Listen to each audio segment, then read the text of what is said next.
On Tuesday, September 11th, 2001, 4 commercial jets that carried a total of 246 passengers and crew were hijacked by terrorists.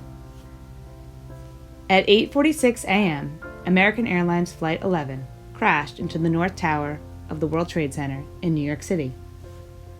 At 9:03, United Flight 175 crashed into the South Tower. At 9:37 a.m., American Airlines Flight 77 crashed into the Pentagon in Washington, D.C.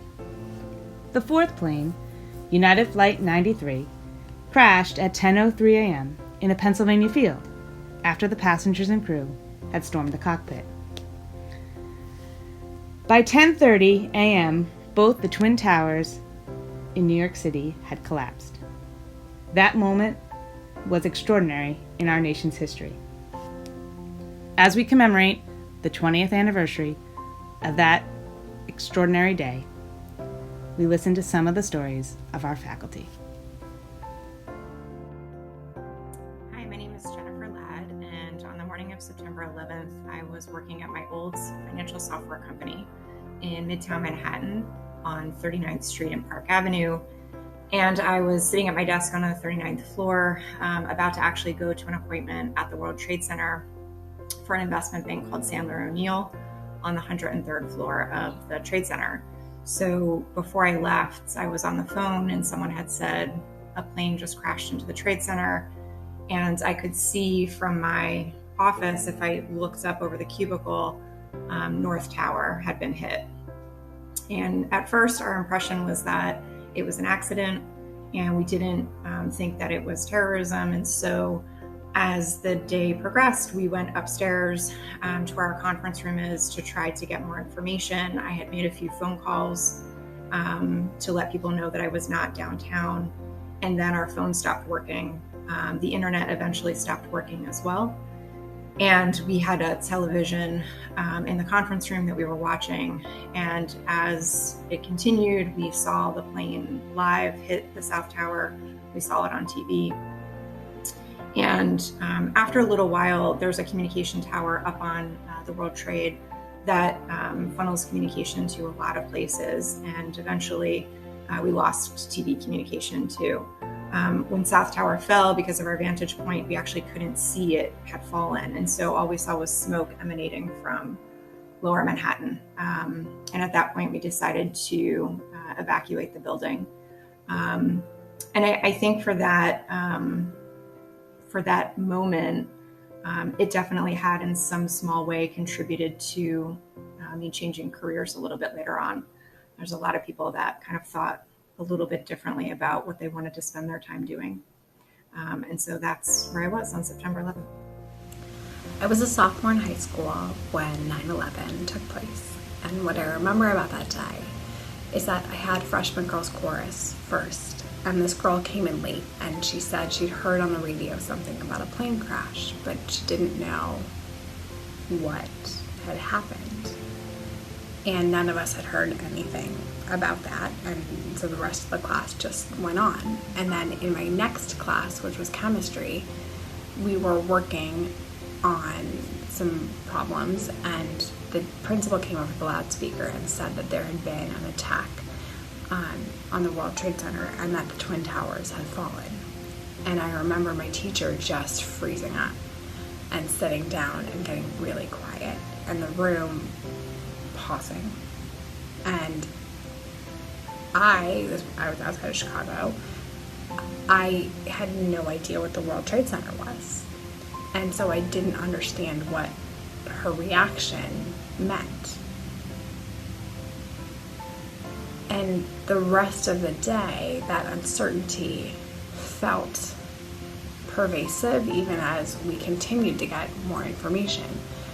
What was clear was how unfathomable the event itself was and how much pain it was causing. So my French teacher stood at the front of the room and had images from the media up on the projector, and she stood there and she sobbed and talked about how beautiful America was and how much the country meant to her. And then I had this other teacher later in the day who went on with the lesson sort of as usual, but not really. And the next day he apologized and he said to us, "I just didn't know what to say to you." And I think it was in those different reactions and in this heightened energy and confusion that even though at the beginning of the day I didn't know, by the end of the day it was clear that something unimaginable had taken place. This is Christine Leventhal. I remember distinctly on the morning of September 11th, 2001, I was driving into the parking lot of Stop and Shop in Wilton, Connecticut, and heard on the news channel that a plane had flown into the World Trade Center. I had no idea what was going on. I didn't know if it was real. I didn't know if it was a spoof.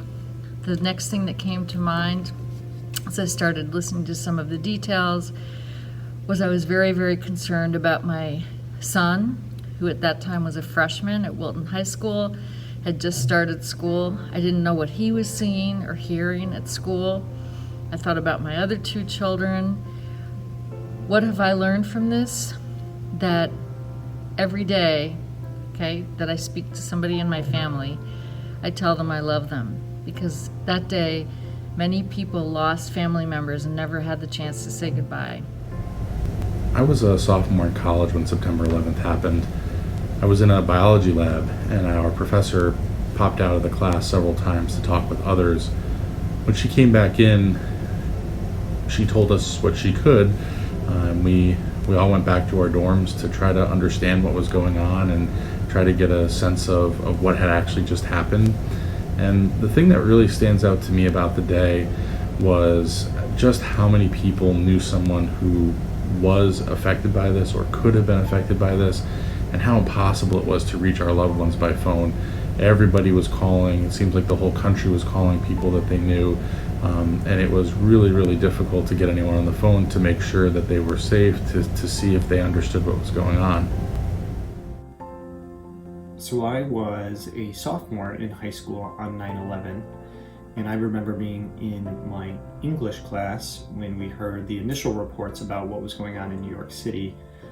Our principal had come onto the intercom to announce that there was, so we thought, an accident in New York City, and that a plane had struck one of the towers.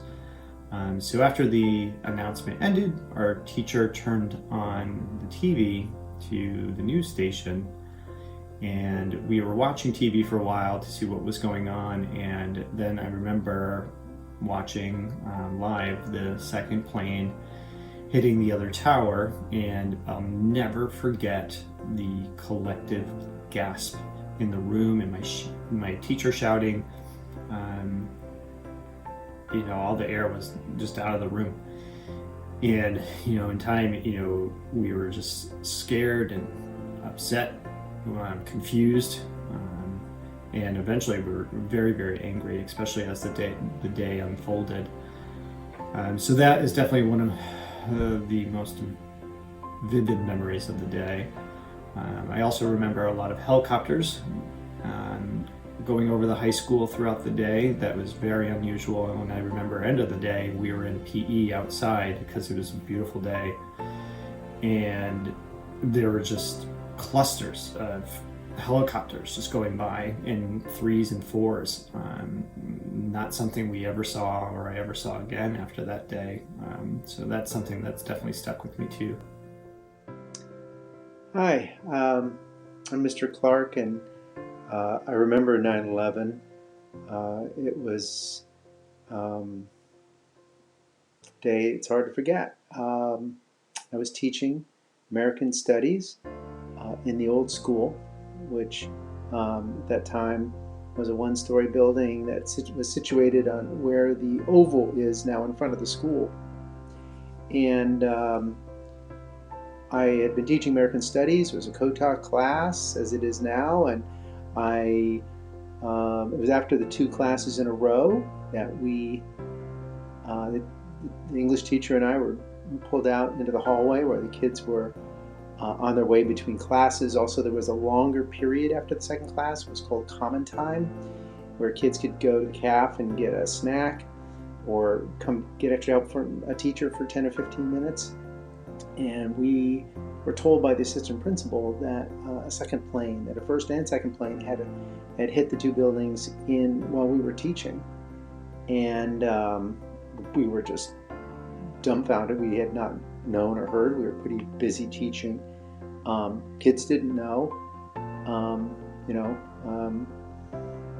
We didn't have smartphones, and I had a young man in a class who would not return for 2 weeks because that day he would go home early. His father,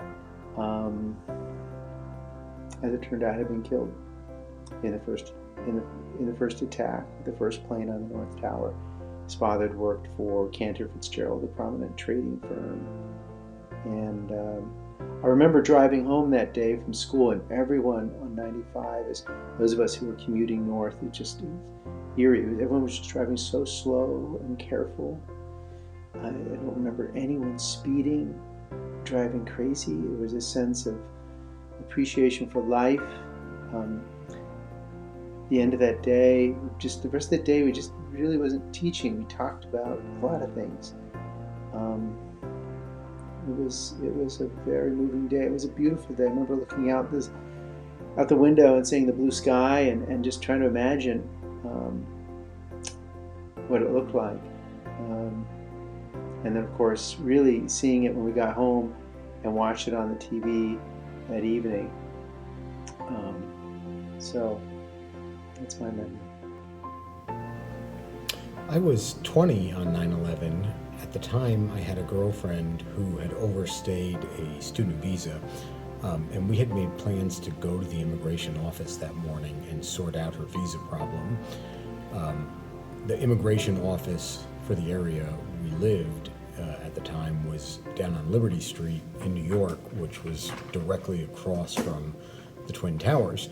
You had to be online at the immigration office at 7 a.m. if you had wanted to have any hope of speaking to someone that day. So for whatever reason, we overslept that morning, and it was almost 8 o'clock when we woke up, and of course there was no chance that we'd be able to make it down in time and get online. So we decided to do other things, and as I was getting dressed, I turned on the television, and I was actually watching it when the second plane hit, and it all kind of hit me that we were supposed to be there. Now, I don't know, whether we would have been in harm's way.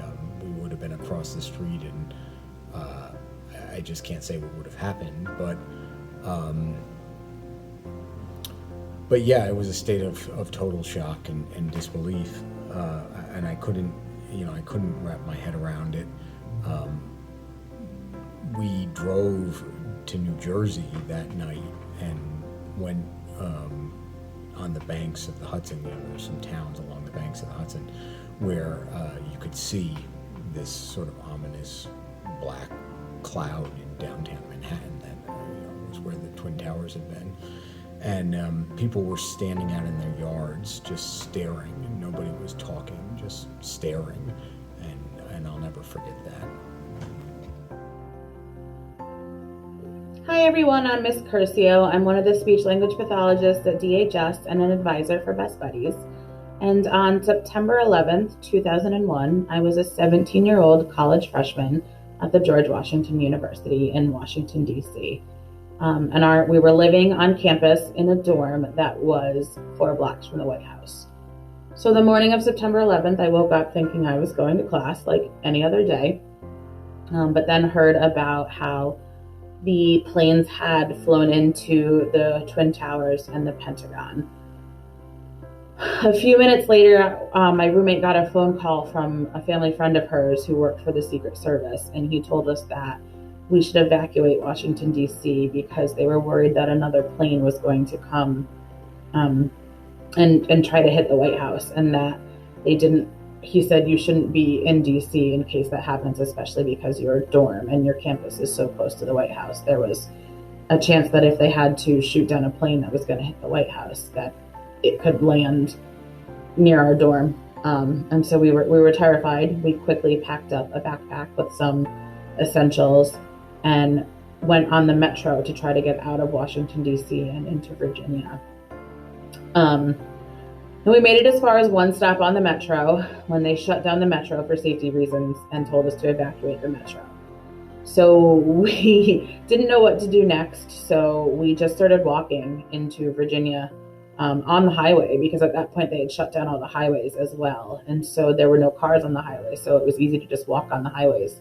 And we walked on the highway that went right past the Pentagon. So we were able to see the Pentagon firsthand. And I saw the smoke and the flames and the emergency response vehicles and the first responders, tending to everyone at the Pentagon. And we ended up walking for 9 miles in the hot September sun in Washington, D.C./Virginia, to my roommate's cousin's house. Luckily, my roommate had a cousin that lived in Virginia, not that far from D.C., so we were able to walk to her house and stay with her. But that was quite a day. It was a scary day. It was a rough day. It was a sad day. And it's a day that I'll never forget. When 9/11 happened, I was in my first year teaching. I was a history teacher teaching Western Civ class, and someone from the main office came and took one of my students out of class. His father worked in the towers, and he was leaving for the day. His mother came to get him.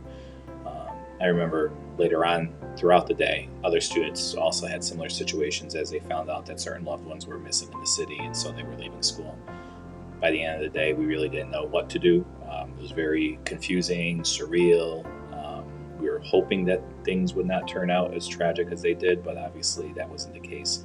We kind of threw out the window what we were doing for lessons that day, and by the end of the day, we were having kids just write what they were doing before they found out, what happened after they found out, kind of how they were feeling, and we saved some of those pieces of writing and gave it back to the students at the end of the year. So they can kind of look back as more of like a historical piece of a document as far as what they were doing when they found out. So still to this day, I'll never forget where I was that day. So my memories of 9/11 are that I was in 7th grade, so I was probably about 11 or 12. I remember in school that day, 7th grade, I was out playing soccer in gym class when they announced over the loudspeakers what had happened. But we didn't get to really see what was happening. Like, they didn't show us or play any news for us or anything. And we didn't have phones either, so it was kind of like rumor after rumor after rumor. I think the teachers were trying to keep us on track, keep the day as normal as possible, but nothing was normal. So we just spent a lot of the classes during the day just talking about what was happening, asking a lot of questions. I remember asking a lot of questions. A lot of kids didn't know where their parents were for a while. They wouldn't let us off the school bus unless there was an adult there to meet us. There were teachers on the buses with us. My grandmother was flying out after having visited us, actually, here in Connecticut. She was flying back to Chicago, so there was a big question about where my grandmother was, where my grandmother was for a good chunk of time, until we found out that her flight had been about to take off, but was grounded at the airport before they could take off, obviously because all of the planes were grounded.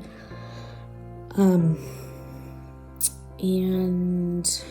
what else? My dad was there waiting for us when we got off the bus. It was a very dark evening. We watched a lot of the news. That was when I first saw what was happening. They were playing it over and over and over again. And I actually remember a few months into this, like a few months later, there were ads saying, please turn off your television because these images are traumatizing kids, which I only remembered recently, and I think that's really interesting. But they were like, turn the TV off. This is upsetting kids, and we're worried about the damage. They're like PSA type ads. But my biggest takeaways are, after one of my neighbors actually died in the World Trade Center, don't take anything for granted. Just always be aware of your surroundings, and life can change in like a second. So always keep that in mind. Hi, everybody. Well, on September 11th, 2001, I was teaching at Western Middle School in Greenwich. And I remember I was walking in a corridor, and a teacher came up to me and told me about the tragedy that had just happened, and I couldn't believe it. I didn't think she was serious, but unfortunately, it was true. And at that time, I had a community service group called Kindness Counts. And my kids in Kindness Counts went on the public address system the next morning and asked all the students at school to pack several lunches, bagged lunches, to send into New York City to the first responders. And they did. We had hundreds of bagged lunches with a little thank you note in each bag. And I remember a big truck came, picked them up. They were loaded in the truck and taken into New York City to the first responders. I remember also, too, I'll never forget this, that I was, at that time, prior to 9/11, the only teacher in school who still started the school day with the Pledge of Allegiance. It had sort of fallen out of the custom in the schools in that area. And so, after 9/11, there was such a shared concern for the safety and well-being of our country that it was decided that every school was going to start the school day with the Pledge of Allegiance again. Problem was that our school, many classrooms did not have an American flag, so I was asked if I would go out and try to round up as many American flags as I could. And after 9/11, you couldn't buy an American flag. The stores were just literally out of stock. Hardware stores, novelty stores, nobody had a flag. So I went around to stores, I can't remember how many, in Connecticut, in New York, and even in Pennsylvania. And over the weekend, I did manage to round up, just barely, enough flags to be placed in all the classrooms. I got my old clothes on and my toolbox and a ladder, and I went around before dawn and put the American flags up in all the classrooms at our school. And the following Monday morning, we began the school day by thinking about the shared values of our nation as we all recited the Pledge of Allegiance. Hey guys, my name is Mr. Cummings. I teach history, and I was 15 years old on September 11th. I was actually at Darien High School. I was taking world studies. I remember that day crystal clear. I remember getting dismissed early from gym class and meeting my friend Doug in the hallway, and he had said that helicopters had hit the Pentagon. Now that wasn't true, but that was the kind of misinformation and unknownness that was happening. We rushed to get to a TV because there wasn't Wi-Fi or internet throughout the building, and there was only like 3 TVs we could watch. I remember different teachers acted in different ways. Some tried to teach through it. My world studies teacher broke down and cried. I remember going to Post 53 and waiting to see if there were victims. None came.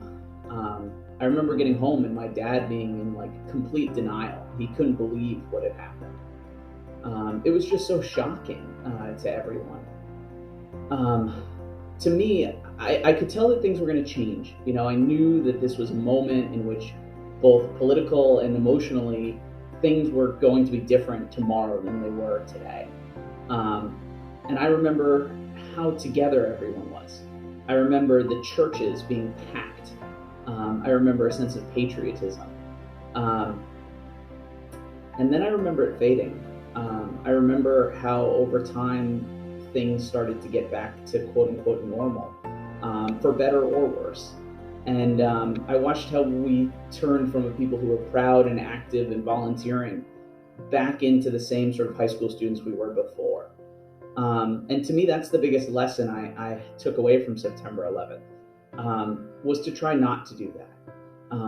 I always want to be a high school student or a high school teacher, but I never want to go back to a sense of complacency. I want to be the best I can be for my country and for the fellow people around me.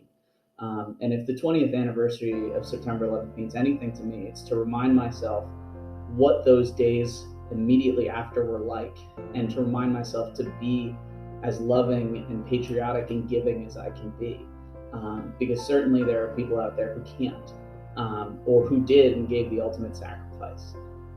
So on this anniversary, I really try to remember that. Thank you.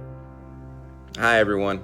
To get to the lesson, or one of the many lessons I've learned from 9/11, I need to tell a quick story.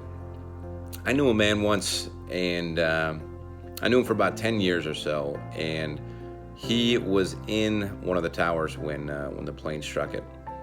And he escaped the building, and he escaped carrying another elderly man down about 70 flights of steps. I only learned this about him at right near the end of our relationship, and I'll say that had I known this about his past, it would have made our interactions and my feeling towards him much, much different. And it's something that, you just never know how 9/11 has affected somebody. But more broadly, you never know what someone has gone through in their past. So always be kind, always give them the benefit of the doubt, and always be quick to forgive. Just because you never know what someone has been through and what someone has gone through. Thanks. 2,977 people were killed on September 11th, including 344 firefighters and 71 law enforcement officers. Thousands of others sustained injuries that day. It was a day of sadness, anger, and fear, followed by a time of unprecedented unity and patriotism in our country. The 20th anniversary provides the DHS community a time to remember those who died, appreciate those who serve our community, and to never forget the lessons of that day.